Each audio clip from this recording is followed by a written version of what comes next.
So yeah, today going to talk about um, how we can all work together with students to help uh, approach different challenges using active learning. So as Vicky said, I'm Leah and I'm lecturing in the University of Glasgow in the genetics course, and it's about 80% international students and about 80% female as well, to be honest. Um, so thinking about active learning, and I'm sure we've all heard loads today, and wanting to use it to approach different challenges to kind of support students, help them with their confidence, and use the different benefits you can get from active learning. So I've been on my active learning journey in between a bit of time. I used to use it without knowing. I didn't know flipped classrooms were active learning or Mentimeter. And then I went to this conference last year, and it really opened my eyes and made me really enthusiastic about trying to use it in a more, I suppose, active and proactive way within the classroom. So that made my approaches start to change to my teaching in general. If I saw a challenge within the classroom, I was like, how can I use active learning? How can I research this a bit, the pedagogy, and see what approaches I can use to help with that? So in the spirit of interactiveness, I have a wee Mentimeter. So it would be great if you could all, if you go into menti.com, and if you could say, why do you use active learning within the classroom? What inspires you? What challenges do you like to address? Hopefully we'll get some responses. Yeah, great. So promoting engagement, definitely something we all want on a regular basis. It is way more fun. I would totally agree. I don't want to be standing up in front of students, just speaking at them for 40 minutes. Yep, know what their needs are. So, yeah, so you can kind of see here that like let's see if we get some other ones. Oh, okay. So it conserves energy. I suppose the onus does go on to the students when we use active learning. What harm? And yeah, encouraging cooperation. So peer learning is a huge part of active learning that we all really want to use, as students need that when they get out in the real world. So can I go to the next slide? Okay, so yeah, so not many people actually talked about the academic benefits. So active learning has been shown to enhance academic outcomes, and that's thought to be linked to different interactions between students and different ways of learning. But a lot of you actually kind of mentioned that social benefit, and that's really what I'm interested in today, kind of where students learn to collaborate and coordinate and work together in groups like they will in the real world. And because of that, it's obviously a hugely transferable skill and something that employers are really looking for. So kind of in the nature of that this year, I wanted to exploit that using active learning to promote social integration. So we had, for the first time, quite a fractured cohort at one stage, where some students had felt somewhat excluded and perhaps not part of the group. And it's a pity because it's a small enough class, it's 50 students, and we really enjoy how they usually interact and are usually quite tight. So for my course, I thought about the different approaches I could use to try and help with this fractured cohort. Some of the reasons we thought maybe that these students aren't as engaged and interacting with each other could have been COVID. You know, they spent 2 years at home alone, and they weren't used to interacting with a whole different range of people. As I said, we have mostly international students. Oh, another question for you would be, how would you use active learning to help bring a group together? So I've talked to other people and they've actually had similar things happen this year to them where they found that the cohorts weren't as integrated. So it'd be great if you could throw up a few lines. Or if you've done anything. Oh, also, anyone feel free to speak on the mic or type in the chat, whatever you're comfortable with.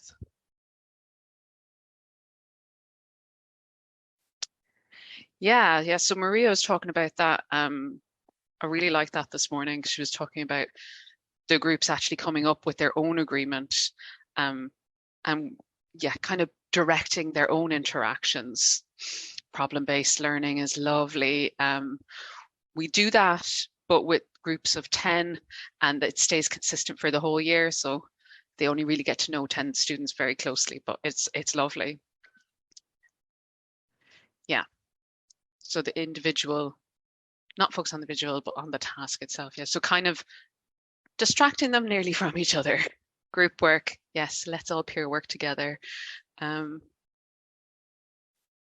Yeah, so again, that thing where the more outspoken people are kind of taking on that leadership role, and that would be really nice as well. So I definitely went for the peer learning approach on this, and I was inspired by the Active Learning Network book that they published, the 100 Active Learning Ideas, which I adapted something from that about team-based learning. So team-based learning is where you have quite structured questions with specific answers, and you have your class broken up into small groups. And usually they stay the same group for the whole semester or the whole course. But because I felt it would be nice to try and get all the students to interact with each other, like every single one of them, over the course of the semester, I thought it'd be nice to change that group every week. So that was kind of the approach I was going to, kind of interchangeable team-based learning. Okay, obviously, this has huge challenges for the lecturer, for me. It's scary to do. You're handing over a lot of the strength to the students. You're also taking a risk because you could spend a lot of time preparing this and it might not work at all. And obviously, there's challenges on the student side as well. Some of them are not used to doing any kind of peer-based learning or active learning, and they kind of feel like the lecturer isn't doing their job, which from their experience in the past might have been the lecturer should stand at the top and tell them exactly what they need to know. So we got some nice student feedback. And it was, yeah, so some of the students, they emailed or they came up at the end of class and they said, oh, this is great. We really feel like getting a sense of community, which was really nice to feel that some of them had felt an improvement. But obviously we never get all positive feedback, right? So we got some negative feedback saying that at times it felt a bit disorganized and that the motivation wasn't 100% clear. So when I kind of reflected upon this after getting that feedback, and also just during the session, it was super clear I had totally understaffed this approach. So trying to have 50 students and one staff member broken into 10 different groups in a lab is basically impossible and herding cats. So it was definitely understaffed. So that was on me, and that would be something I would need to work on in the future, obviously. And the students, even though there was a small talk at the start about the motivations, they need it often directly linked to assessment because that's their driving force. So you have to think of it kind of from their point of view. So again, using you as a knowledge base, if you were dealing with this cohort and you wanted to build on this team-based learning, what would you do next? How would you ensure that the students come together even more or that they remain connected? See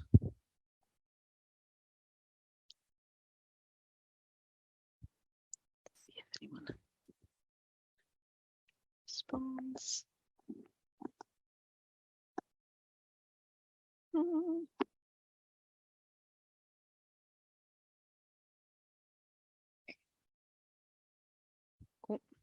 Yeah, so having something regular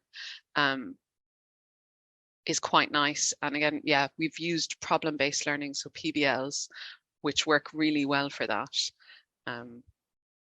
And yeah, we're really happy with that approach. Just wanted to get the whole cohort as a whole coming together. The group assessment, yeah, over several weeks. So that can work really well, and it's an approach we use as well sometimes, again, with the problem-based learning. Ooh, I like this. Yay, I can start to steal some ideas. So a cross-disciplinary conference. So yeah, they would kind of maybe have to interact with each other more because they wouldn't be familiar with everything. So that sounds super interesting. Oh, study groups. I do love promoting study groups. My feedback always tells students to try a study group. And buddying up, yeah, so this is something we've actually thought about applying for next year. Having a small bit of a buddy scheme. We already have something implemented by one of our staff members of students that are struggling more academically. But yeah, a buddy scheme that would help people to maybe connect more would be nice. And yeah, I like these suggestions. So there's no perfect approach when using active learning, especially when you're trying to address a particular challenge. But I think having communities and networks and events like this definitely do help to have the courage and confidence to kind of try and apply active learning a bit more. And with practice on the staff side and on the student side, hopefully it would make not everything perfect, but practice will make everything better. Yeah, and that would be my hope for that. Thank you.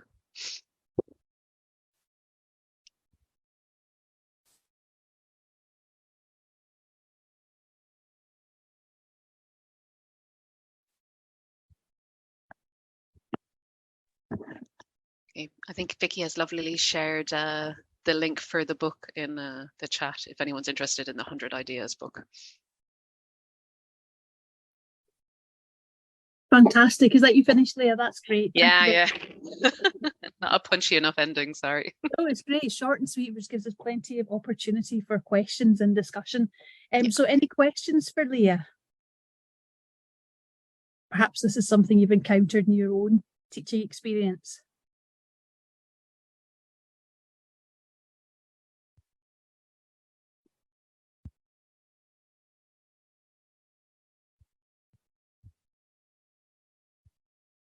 I think everyone's still digesting that. I mean, group work is fraught with challenges, isn't it? Even from, if you think about the whole kind of forming, storming, norming, performing kind of adage, there's a lot of stages to get students through. And particularly that storming stage, I mean, one of the difficult situations is conflict. Is that something that you've encountered in supporting your students, Leah? Yeah, so we often encounter that in the problem-based learning because it's 10 students for the whole year, so they really get to know each other, so they really get to know the parts they don't like of each other. But we do a lot of reflection, and that often seems to kind of help alleviate that stress on each other. And obviously we keep an open communication with the students so they can express any doubts or challenges or whatever. But yeah, in this kind of small team-based learning where I had like 5 students in a group and it swapped every week, the challenge was mostly getting them into the groups. And then some of them, if they really didn't know anyone, they wouldn't talk to anyone in the group, which was kind of hard. I think Sally has a question. She does, yeah. Sally, feel free to ask your question. Sorry, I was just unmuting myself. I do apologise. How are you doing, everybody? Hello. Good. Hi.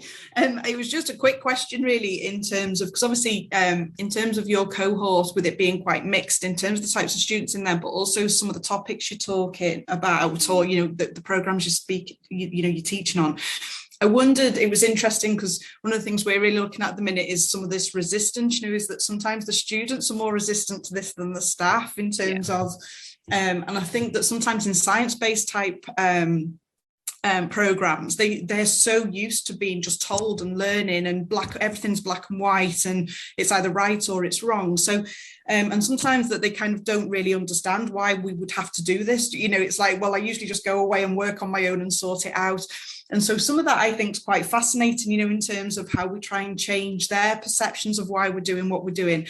And so I just wondered, when you had more of those I don't want to call them difficult students, but more resistant type students, how you managed to sort of persuade them, or to not convince them even, but how you possibly got around some of that resistance for them to engage in the process a bit. Yeah, so in those sessions, I actually walked around, as you would as a tutor or a facilitator. I walked around from group to group and kind of saw the people that weren't interacting and personally intervened, being like, oh, and how did you blah, blah, blah, and kind of make it more casual. And also had icebreakers at the start of each of the sessions, so that all the new little group of 5 students got to say something to each other at the start. But yeah, there's always going to be resistance from some of them, but actually got quite a good buy-in, and a lot of, they all had to do it. Otherwise they'd just be sitting there. But yeah, it can be challenging. And as I said, some of the feedback was they didn't know 100% what the motivation was, because it's completely new to them. So I would in future maybe spend a whole session introducing the concept of active learning, even though we've done it throughout the year in different ways.